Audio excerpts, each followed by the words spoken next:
Hello मेरे दोस्तों, आज मैं आपके लिए एक और जबरदस्त सुपर हीरो मूवी लेके आया हूँ जिस मूवी का नाम है वंडर वुमन, जो कि 2017 में आई थी। मूवी के अंदर हम देखेंगे कि कैसे प्रिंसेस डियाना, जिसके पास बहुत ज़्यादा सुपर पावर्स हैं, वो कैसे एक गॉड ऑफ वॉर एरिस को रोक कर वर्ल्ड वॉर 1 रोक पाएगी। मूवी की स्टार्ट होती है और हम डायना प्रिंसेस को देखते हैं, जो कि प्रेजेंट डे में पेरिस के म्यूजियम में काम कर रही होती है। और उसके पास एक इंसान आकर उससे सूटकेस देता। वो सूटकेस ब्रूस वेन यानी कि बैटमैन के द्वारा भेजा गया था। डायना जब वो सूटकेस खोलती है, वो देखती है कि उसमें एक फोटो है और उस फोटो में वो खुद थी, और वो फोटो वर्ल्ड वॉर 1 के समय की थी। और उसके साथ साथ 4 और लोग खड़े हुए हैं, और उसके साथ साथ ब्रूस वेन यानी कि हमारा बैटमैन जी एक मैसेज भी भेजे होते हैं, जिसमें वो कह रहे होते हैं कि मुझे ओरिजिनल फोटो मिल गई है और शायद किसी दिन तुम इस फोटो के पीछे की पूरी कहानी मुझे सुनाओ। डायना अपनी जिंदगी की पुरानी यादों में खो जाती है जब वो छोटी बच्ची थी, और वो अपनी माँ के साथ, जिनका नाम हिप्पोलिटा था, एक थेमेस्केरिया आइलैंड में रहती थी, जो कि पूरी दुनिया से छुपी हुई थी, और उसकी माँ वहाँ की रानी थी। थेमेस्केरिया आइलैंड में सिर्फ फीमेल्स रहती थी। वो अपने आप को अमेज़ॉन्स कहती थी। यहाँ कोई भी मेल नहीं रहता था, और यहाँ की फीमेल्स बहुत ज़्यादा फिट रहती थी और लड़ाई में बहुत ज़्यादा अच्छी थी। वो हमेशा लड़ाई की प्रैक्टिस करते रहती थी। जब डायना छोटी थी, वो इन फीमेल्स को प्रैक्टिस करते देख खुद भी सारे मूव्स सीखने की कोशिश करती थी। लेकिन क्वीन हिप्पोलिटा यानी डायना की मदर नहीं चाहती थी कि डायना फाइट करना सीखे, क्योंकि वो बहुत ज़्यादा उससे प्यार करती थी। एक खास बात और थी कि उस आइलैंड में कोई बच्चा नहीं था डायना के अलावा। उसकी माँ हिप्पोलिटा बताती है कि उसने उसे मिट्टी के क्ले से बनाया और फिर सभी देवताओं के राजा से प्रार्थना की, ज्यूस से, और फिर ज्यूस ने अपनी शक्तियों से डायना के अंदर जान डाल दी। एक रात को हिप्पोलिटा डायना को कहानी सुनाती है कि सभी देवताओं के राजा ज्यूस ने सबसे पहले पृथ्वी में आकर इंसानों को बनाया था, और इंसान बहुत अच्छे और खुशी के साथ एक साथ रहते थे। लेकिन ज्यूस का बेटा, जो कि युद्ध का देवता था, जिसका नाम एरिस था, वो इंसानों से जलने लगा और अपनी ताकत की मदद से इंसानों को आपस में लड़वाने लगा, और फिर ये दुनिया पूरी तरीके से जहन्नुम बन गई। लोग आपस में लड़ने लगे, एक दूसरे को मारने लगे, और फिर ये सब देखकर ज्यूस ने इंसानों के दिल में प्यार जगाने के लिए वापस हम लोगों को बनाया, यानी कि अमेज़ॉन्स को बनाया। और ऐसा ही हुआ, और इंसान लड़ना बंद कर दिया, लेकिन कुछ ही समय के लिए, और कुछ समय बाद फिर से वो लड़ने लग गए। और फिर हिप्पोलिटा बताती है कि उस समय हम अमेज़ॉन्स में रहते थे, इसलिए हमें अमेज़ॉन्स कहा जाता है। और इंसानों की खुशी के लिए अमेज़ॉन्स ने मिलकर एरिस के खिलाफ लड़ाई की। और ज्यूस ने हमारी मदद के लिए शुरू में बहुत सारे भगवानों को भेजा, लेकिन वो सब मिलकर भी एरिस को हरा नहीं पा रहे थे। फिर ज्यूस को आखिर में खुद आकर अपनी पूरी ताकत से एरिस पर वार करना पड़ा, और एरिस को लड़ाई छोड़कर वहां से भागना पड़ा। लेकिन ज्यूस जानता था कि एरिस फिर वापस आएगा अपना काम पूरा करने के लिए, और वो इंसानों को आपस में लड़ाकर पूरी दुनिया को तबाह कर देगा। और इसलिए ज्यूस ने हम अमेज़ॉन को एक ऐसा हथियार दिया जिससे कि हम भगवान को मार सके, यानी कि एरिस को मार सके। और फिर ज्यूस ने यहाँ से जाते हुए इस आइलैंड को बनाया, और फिर इसे पूरी दुनिया से छुपा दिया, जिससे कि कोई इसे ढूंढ ना सके, और हम उस गॉड किलर वेपन की रक्षा कर सके। एरिस भी उस वेपन को कभी ढूंढ ना पाए। फिर डायना अपनी माँ से कहती है कि मैं उस हथियार को देखना चाहती हूँ जिसे ज्यूस ने हमें दिया है एरिस को हराने के लिए। और फिर डायना उस तलवार को देखकर अपनी माँ से पूछती है कि हम में से इसे कौन इस्तेमाल करेगा। क्वीन जवाब देते हुए कहती है कि इसे सिर्फ हम में से वही चलाएगा जो हम में से सबसे ज्यादा ताकतवर हो। लेकिन वो डायना से ये भी कहती है कि तुम इसकी चिंता ना करो, तुम्हें हम कभी लड़ना ही नहीं सिखाएंगे। लेकिन डायना को फाइट कैसे करते हैं ये सीखने में बहुत ज्यादा इंटरेस्ट था, और वो छुप छुप कर अपनी मौसी से फाइट करने की स्किल सीख रही होती है। लेकिन एक दिन क्वीन हिप्पोलिटा उन्हें ऐसा करते पकड़ लेती है, और डायना और अपनी बहन को बहुत डांटती है। क्वीन डायना को वापस महल में जाने को कहती है, लेकिन फिर डायना की मौसी क्वीन से कहती है कि तुम्हें उसे फाइट करना सिखाना चाहिए, क्योंकि हमें पता है कि बाहर एरिस जिंदा है, और एक दिन कभी डायना और उसकी फाइट हुई तो डायना को लड़ना आना चाहिए अपने आप को बचाने के लिए और एरिस को हराने के लिए। क्वीन कहती है कि डायना जितनी ज्यादा ताकतवर होती जाएगी उतना जल्दी एरिस उसे ढूंढ लेगा, तो ये सही नहीं है। उसकी बहन कहती है कि वो दिन तो आएगा ही कि इन दोनों की फाइट होगी, तो हमें डायना को सबसे ज्यादा ताकतवर बना देना चाहिए। और आखिरकार क्वीन हिप्पोलिटा अपनी बहन की बात मान लेती है, और अपनी बहन से कहती है कि डायना को सबसे कड़ी ट्रेनिंग दो, जिससे कि वो हम में से सबसे ज्यादा ताकतवर बने। और फिर डायना को सबसे कड़ी ट्रेनिंग दी जाती है, और समय बीतते बीतते डायना फाइट में सबसे अच्छी हो जाती है। लेकिन डायना के अंदर एक्चुअली में बहुत ज्यादा ताकत होती है, जिसे डायना खुद नहीं जानती थी। एक बार को समुद्र को देखते हुए खड़ी होती है, और वो देखती है कि एक प्लेन आकर पानी में क्रैश हो गया। प्लेन डूबने लग जाता है, और उसके अंदर एक आदमी भी होता है। वो प्लेन से अपने आप को अलग नहीं कर पा रहा होता, इसकी वजह से वो भी डूबने लग जाता है। और फिर डायना तैर कर जाकर उस इंसान को बचा लेती है और बीच के किनारे ले आती है। डायना उसे देखकर हैरान हो जाती है। उसने जिंदगी में पहली बार एक आदमी को देखा था। वो आदमी अपना नाम स्टीव बताता है, और हम देखते हैं कि बहुत सारे लोग स्टीव का पीछा करते हुए, जो कि जर्मन्स थे, इधर ही आ रहे थे। इनको आगे धुंध में कुछ भी नहीं दिख रहा होता है। तभी उनमें से एक स्टीव का प्लेन का एक हिस्सा देख लेता है और जब उसे देखने के लिए वो आगे बढ़ता है तो उसे हिडन आइलैंड दिख जाता है और स्टीव भी। और फिर जर्मन्स उस आइलैंड की ओर बढ़ने लग जाते हैं। स्टीव डायना को बताता है कि वो सब बुरे लोग हैं और वो सब मेरे जान के पीछे पड़े हुए हैं। और फिर जर्मन्स को आइलैंड की ओर बढ़ता हुआ देख अमेज़न्स उन पर हमला कर देते हैं। हम देखते हैं कि जर्मन्स के पास होती है बंदूक और अमेज़न्स के पास होती है तीर कमान, लेकिन फिर भी अमेज़न्स जर्मन्स के ऊपर भारी पड़ रहे होते हैं। एक समय ऐसा आता है जब एक जर्मन डायना पर गोली मारता है, तभी उसके सामने उसको बचाने के लिए उसकी मौसी आ जाती है और उसे गोली लग जाती है। ये देख डायना बहुत ज्यादा दुखी हो जाती है और उसकी मौसी की वहीं जान चली जाती है। सारे जर्मन्स को मारने के बाद जब अमेज़न्स स्टीव को मारने के लिए आगे बढ़ते हैं, डायना सभी को रोक लेती है क्योंकि लड़ाई में स्टीव उनका साथ दे रहा था तो उसे नहीं मारना चाहिए। और फिर वो लोग स्टीव को बंदी बनाकर अपने साथ ले जाते हैं और उसे पूछते हैं कि तुम कौन हो और वो लोग कौन थे। स्टीव बताता है कि वो ब्रिटिश एम्पायर का एक जासूस है और वो जर्मन्स के कैंप में चुपके से घुस गया था उनकी जासूसी करने के लिए और जर्मन्स का प्लान पता लगाने के लिए। स्टीव को वहाँ पता चलता है कि जर्मन्स वहाँ पर साइंटिस्ट इजाबेल के जरिए एक ऐसा गैस बनाने की कोशिश कर रहे हैं जिसके सामने लोग अगर गैस मास्क भी लगाए तब भी वो नहीं बच पाएंगे और ये सब काम जर्मन जनरल एरिक के कहने पर कर रहे होते हैं। और फिर मैं डॉक्टर इजाबेल की एक डायरी लेकर वहाँ से भाग गया जिससे कि वो ये काम पूरा न कर पाए। लेकिन अगर वो लोग ऐसा गैस बनाने के लिए कामयाब हो जाएंगे तो लाखों लोग मारे जाएंगे और पूरी दुनिया के लोग एक दूसरे से लड़ पड़ेंगे।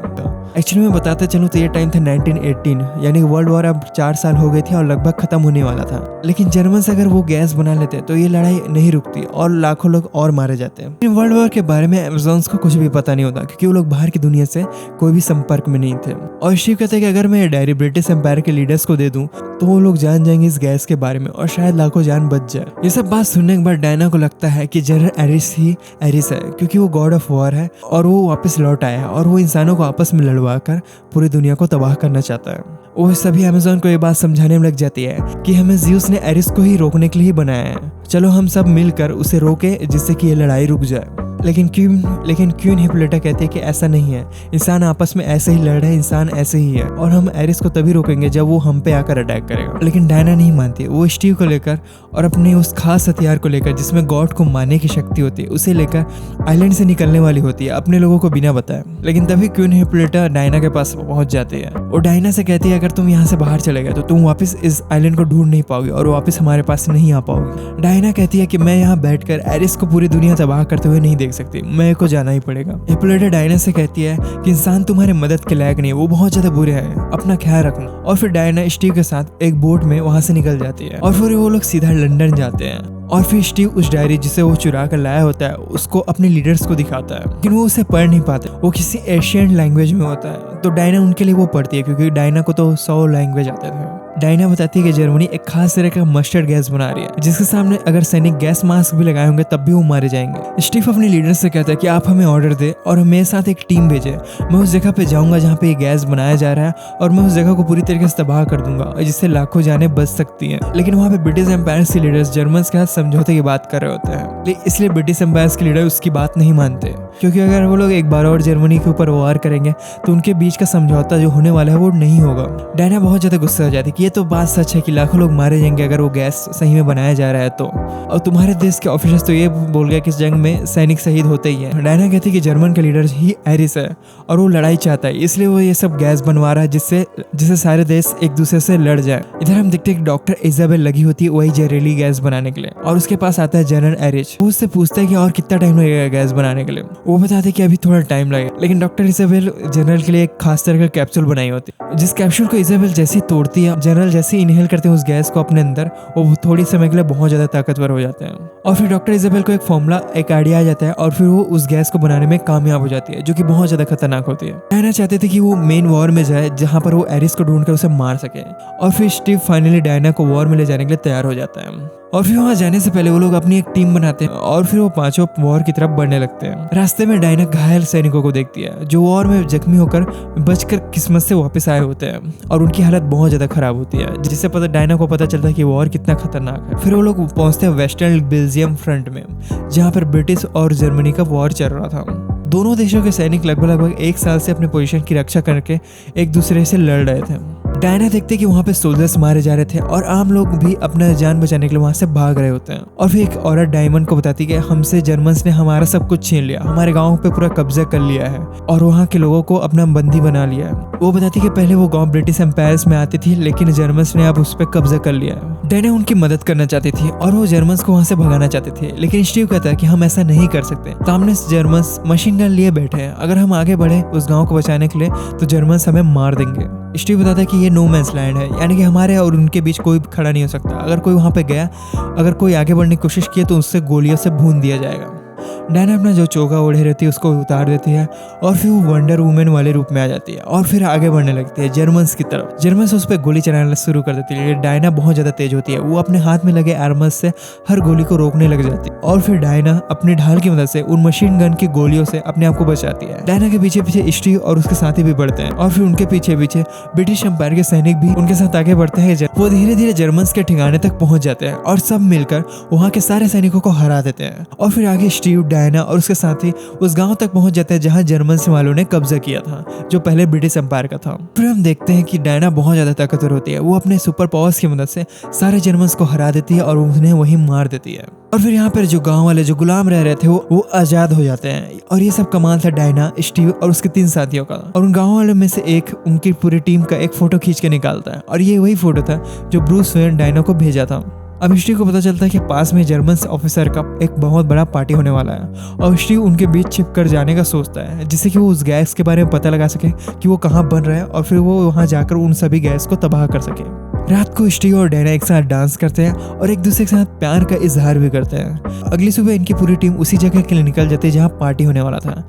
यहाँ ये देखते कि यहाँ बहुत ज़्यादा सिक्योरिटी होती, लेकिन वो अंदर छुप कर जाना चाहते थे। और फिर यहाँ जनरल एरिज भी आने वाला होगा, जिसे डायना युद्ध का देवता मानती थी और डायना उसे मारना चाहते थे, जिससे उसका पावर लोगों के ऊपर से खत्म हो जाए और ये युद्ध रुक जाए। स्टीव एक जर्मन ऑफिसर बनकर पार्टी में घुस जाता है और सीधा जाकर डॉक्टर इजाबेल से बातें करने लग जाता है, जिससे कि वो गैस के बारे में जानकारी निकाल सके। लेकिन तभी उस पार्टी में डायना भी आ जाती है और उसके पास उसकी वही तलवार भी होती है जिससे किसी भी भगवान को मारा जा सकता था और वो जनरल एरिज को मारना चाहते थे, लेकिन स्टीव जाकर उसे रोकता है। स्टीव कहता है कि अगर असलियत में एरिस नहीं हुआ तो, अगर तुम गलत हुए तो। और फिर हम देखते हैं कि जर्मन्स एक तोप के जरिए उसी गांव पे जहरीली गैस फेंक देते हैं जिसे डायना ने बचाया था और जो जर्मन्स के कब्जे में था पहले। और जब डायना उस गांव पे जाकर देखती है तो वहाँ कोई भी नहीं बचा होता, उस गैस की वजह से सारे लोग मारे जा चुके थे। और फिर स्टीव डायना के पास पहुंचता है तो डायना कहती है कि एरिस है, उसी ने सबका दिमाग खराब किया है और वही उसी वजह से सब लड़ रहा है, तुम्हारा भी दिमाग खराब हो गया, इसलिए तुम मुझे रोक रहे हो एरिस को मारने के लिए। और जब डायना वहां से जाने वाली होती है, स्टीव से बताता है कि वो जो धुआं देख रहा है वहीं पे तुम्हें जनरल एरिस मिलेगा और वहीं पे वो गैस बनाया जा रहा है। डायना देखती है कि वो एक एयरपोर्ट था, उस एयरपोर्ट में पूरे जर्मन्स का कब्जा था। वो चुपके से अंदर घुस जाती है और कुछ सैनिकों को मारते हुए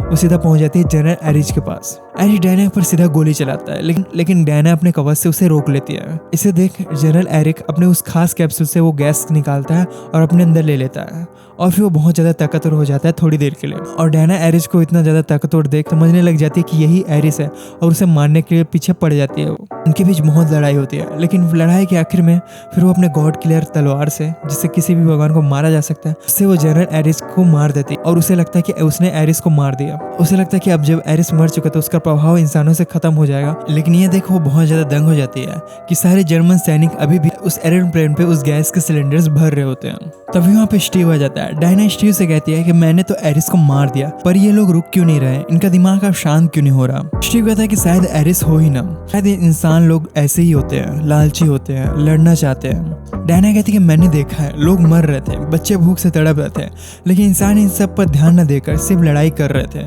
इसका मतलब यहाँ एरिस है। स्टीव कहता है कि शायद हम इंसान ऐसे ही हैं, हम लड़ना चाहते हैं एक दूसरे से। स्टीव कहता है कि हमें उस प्लेन को रोकना पड़ेगा, वो लोग इस प्लेन को ले जाकर लंदन में वो गैस को गिराने वाले हैं और अगर ऐसा हुआ तो लाखों लोग मारे जाएंगे। लेकिन डायना उसकी मदद के लिए तैयार नहीं होती और स्टीव अकेले ही उस प्लेन को रोकने के लिए चले जाता है अपने साथियों के साथ। तभी डायना के पीछे से आवाज होती है और वहाँ होते हैं सर पैट्रिक, जो कि ब्रिटिश एम्पायर के एक लीडर होते हैं जिन्हें डायना लंदन में मिली थी। वो डायना से कहते हैं कि शायद तुम्हारी माँ सही थी, शायद ये इंसान हमारी मदद के लायक ही नहीं, हमें उन्हें मार देना चाहिए, वो लालची है और वो लड़ाई करते हैं। डायना समझ जाती है कि वही एरिस है। सर पैट्रिक बताते हैं कि मैं ही एरिस हूँ और फिर डायना अपने तलवार को लिए उसकी तरफ बढ़ती है और वो वही तलवार थी जिसे डायना को बताया गया था बचपन से ही कि इससे गॉड को मारा जा सकता है। और वो उस तलवार से एरिस पर हमला करती है। एरिस अपना हाथ सामने करता है और जैसे ही वो तलवार एरिस के हाथ को छूती है वो जलकर राख हो जाती है। ये देखकर डायना शॉक में रह जाती है क्योंकि वो सोचती थी कि इसके अंदर से वो एरिस को हरा पाएगी। एरिस बताता है कि तुम हो असली गॉड की, तुम ही वो वेपन हो जिससे कि गॉड को मारा जा सकता है, क्योंकि तुम भी एक गॉड हो और एक गॉड ही दूसरे गॉड को मार सकता है। एरिस बताता है कि इंसान इस दुनिया को तबाह कर रहे हैं। पहले ये दुनिया कितनी खूबसूरत थी और मैंने सबको ठीक करने के लिए इंसानों का खात्मा सोचा, लेकिन ज़्यूस के हमले के बाद मैं घायल हो गया था। मैं हजारों सालों तक अपनी ताकत वापस आने तक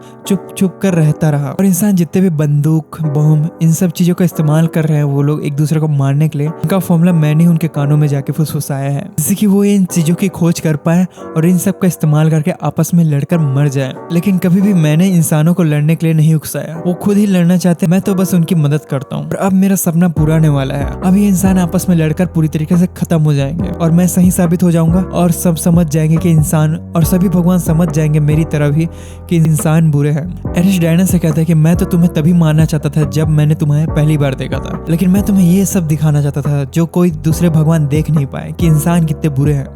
एरिस डायना से कहता है कि तुम मेरे साथ मिल जाओ और हम साथ मिलकर इस दुनिया में से इंसानों को खत्म कर देंगे पूरी तरीके से, जिससे कि ये दुनिया फिर से हरी भरी हो जाएगी। लेकिन डायना एरिस को मना कर देती है। वो कहती है कि मैं ऐसे किसी काम का हिस्सा नहीं हो सकती जिससे कि करोड़ों लोगों की जान जाए। और फिर अब एरिस और डायना के बीच लड़ाई शुरू हो जाती है। इधर स्टीव और उसके साथी देखते हैं कि जर्मन्स उस प्लेन में सारे बॉम्ब्स लोड करके लंदन में गिराने वाले थे। स्टीव आइडिया लगाता है कि वो इस प्लेन को हवा में ही ब्लास्ट कर देगा, जिससे कि वो गैस जमीन पर ना फैले और इंसान ना मरे। इधर डायना और एरिस का फाइट होते हुए वहाँ पे एक बहुत बड़ा ब्लास्ट होता है, जिससे कि डायना स्टीव के पास आके गिरती है और स्टीव उससे कहता है कि मुझे जाना होगा। वो स्टीव से कहती है कि चाहे जो भी काम हो मैं उससे कर सकती हूँ, लेकिन स्टीव डायना से कहता है कि ये काम तो मुझे ही करना पड़ेगा। और वो डायना से कहता है कि वो उससे बहुत ज्यादा प्यार करता है और फिर वो अपनी घड़ी डायना को देकर उस प्लेन में चढ़ जाता है। और एरिस फिर से डायना पर हमला करने लग जाता है और उसे मारने की कोशिश करने लग जाता है, क्योंकि एक डायना ही थी जो उसे रोक सकती थी। और डायना पर एरिस भारी पड़ा होता है। वो उसे टैंक के लोहे के पट्टे से पकड़कर बांध कर रख देता है और डायना को तड़पाने लग जाता है। तभी डायना आसमान की तरफ देखती है, उसे वही प्लेन दिखता है। उस प्लेन में उसे स्टीव भी दिखता है और फिर स्टीव अपने साथ साथ पूरे प्लेन को ब्लास्ट कर देता है और स्टीव तुरंत मारा जाता है। और डायना को इस बात से बहुत ज़्यादा दुख होता है। वो उस बंधन से आज़ाद हो जाती है और वो बहुत ज़्यादा ताकतवर हो जाती है, क्योंकि अब उसे बहुत ज़्यादा दुख हो रहा था, बहुत ज़्यादा गुस्सा आ गया था लोगों इंसानों पर। और फिर स्टीव के दोस्त उस बंकर को जहाँ पे जर्मन्स बॉम्ब बना रहे होते हैं उसे उड़ा देते हैं और वहाँ से डॉक्टर इजाबेल बाहर निकलती है डायना के सामने। एरिस कहता है कि इसे मार दो, यही है इंसान का असली चेहरा, इसकी वजह से तुम्हारा स्टीव मारा गया है। डायना उसे मारने के लिए एक टैंक को उठा लेती है। तभी उसे इंसानों के साथ बिताए गए अच्छे पल याद आने लगते हैं और फिर वो टैंक को नीचे रख देती है और अपना गुस्से पे काबू करती है। और फिर वो एरिस पर हमला करती है और इस बार एरिस डायना का सामना नहीं कर पा रहा होता और फिर एरिस डायना पर बिजली का हमला करता है, लेकिन डायना को कुछ भी नहीं होता। उसका आर्मर सारी बिजली सोख लेता है और फिर डायना वहां से ऊपर उड़कर वो सारी की सारी बिजली से एरिस पर वार करती है और एरिस वहीं मारा जाता है। फिर ऐसे वर्ल्ड वॉर का युद्ध खत्म हो जाता है और फिर हम प्रेजेंट टाइम में वापस देखते हैं कि डायना यानी कि वंडर वुमन कहती है कि मैं इंसानों के लिए हमेशा लड़ती रहूंगी और उनकी हिफाजत करती ही रहूंगी। और फिर वो ब्रूस वेन यानी कि बैटमैन को धन्यवाद करती है उस फोटो को उसके पास भेजने के लिए। इस फोटो में उसकी बहुत सारी यादें जुड़ी हुई है और यहाँ पर फिर मूवी एंड हो जाती है।